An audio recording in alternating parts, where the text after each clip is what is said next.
Mungu akubariki sana. Juzi nilipata challenge nilikuwa kwenye ziara narudi kutoka Dodoma. Ndio.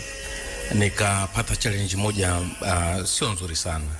Mtu alisema kwamba mtumishi wa Mungu ambaye hafanyi kazi ya ziada, huyo si mwema kwa Mungu, bali anachukua kile ambacho sio chake. Ili unalionaje, ni kweli au lazima mtumishi wa Mungu afanye kazi?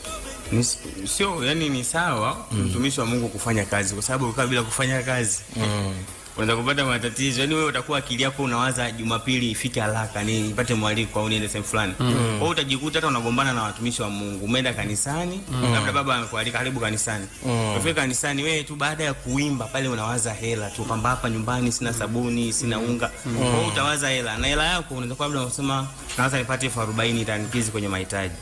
Alafu baada ya ibada mtumishi akwambia ubarikiwe mtumishi, kwa karibu tena, karibu Jumapili tena, ibada ni saa 4. Kwa hiyo wewe ambaye akili yako inawaza kwamba utapata chochote ambacho ni fedha, unajisikia vibaya na unaweza hata ukamwona mtumishi ni mbaya.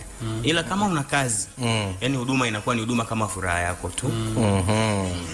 Okay. Amina. Wewe unayetamani kuja Church on Fire kama hao walivyokuja leo, basi wasiliana na mtumishi wa Mungu producer wetu Miriam Kilenyi kwa nambari ya simu ya 0654864922.